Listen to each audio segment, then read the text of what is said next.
रीवा में शासकीय अस्पतालों में सप्लाई हो रही अमानक दवाओं को लेकर आंदोलनरत चिकित्सकों का विरोध शुरू हो चुका है। सरकारी अस्पतालों में जिन दवाओं से मरीजों का इलाज हो रहा था, उनमें से कुछ दवाओं को अस्पताल के ही चिकित्सक अब अमानक बता रहे हैं। बताया गया कि इसके पूर्व में भी चिकित्सक विरोध कर चुके हैं, लेकिन सरकारी सिस्टम के चलते यह सिस्टम नहीं बदल सका है। दरअसल रीवा के श्यामसाय मेडिकल कॉलेज में अपने विभिन्न मांगों को लेकर लामबंद हुए वरिष्ठ चिकित्सकों ने कहा कि अस्पताल में जिन दवाओं की सप्लाई हो रही है, उनमें अधिकांश दवा अमानक है। ऐसे में मरीज का इलाज कैसे हो सकता है। चिकित्सकों ने यहां तक कहा कि इसके पहले भी इस संबंध में प्रशासन और शासन से बात की गई, लेकिन कोई भी परिवर्तन नहीं किया गया।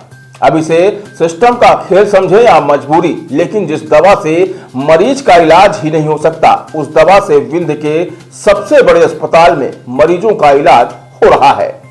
वरिष्ठ चिकित्सकों ने यह भी आरोप लगाया है कि अमानक दवा की सप्लाई संजय गांधी अस्पताल, जिला चिकित्सालय, सुपर स्पेशलिटी अस्पताल सहित सभी सरकारी अस्पतालों में हो रही है। उनका कहना है कि चिकित्सक मरीज का इलाज करते हैं और अच्छा परिणाम भी देना चाहते हैं, लेकिन इलाज के लिए जो आधार होता है वो दवा है, वही अमानक है, तो मरीज का इलाज फिर कैसे हो सकता है। बता दें कि सबसे बड़ा सवाल यह है कि यह सवाल मरीज नहीं बल्कि इलाज करने वाले चिकित्सक शासन और प्रशासन से कर रहे हैं।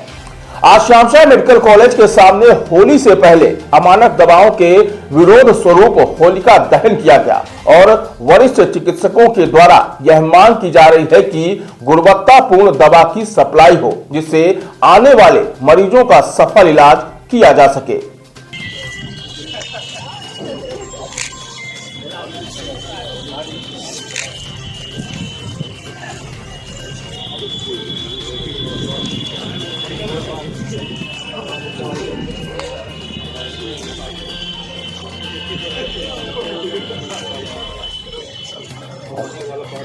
जल्दी जाने दो सर।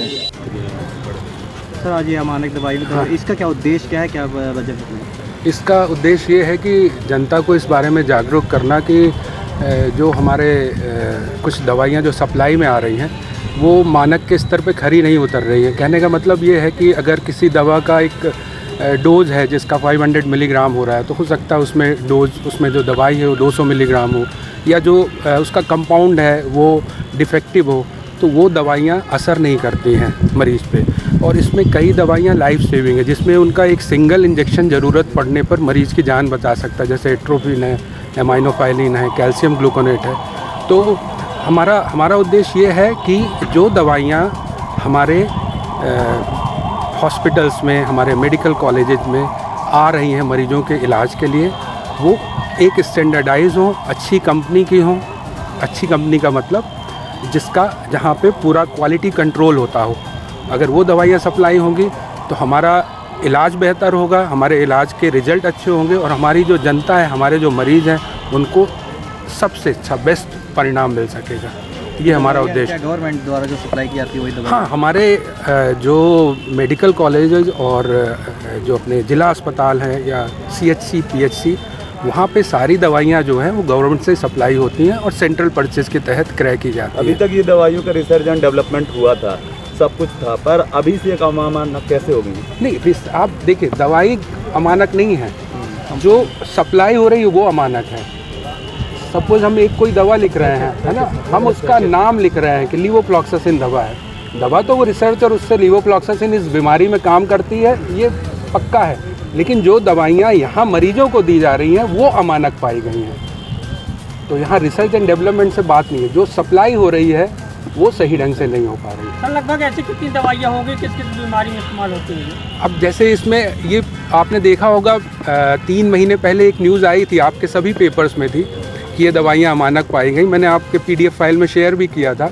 तो उसमें कुछ कंपनीज़ हैं, जैसे एमाइनोफाइलिन है, कैल्शियम ग्लूकोनेट है, एट्रोपिन है, ये सारी दवाइयाँ, सबका नाम मुझे भी एग्जैक्टली याद नहीं है, लेकिन मैं आपसे शेयर कर लूँगा कि ये दवाइयाँ अमानक पाई गई थी।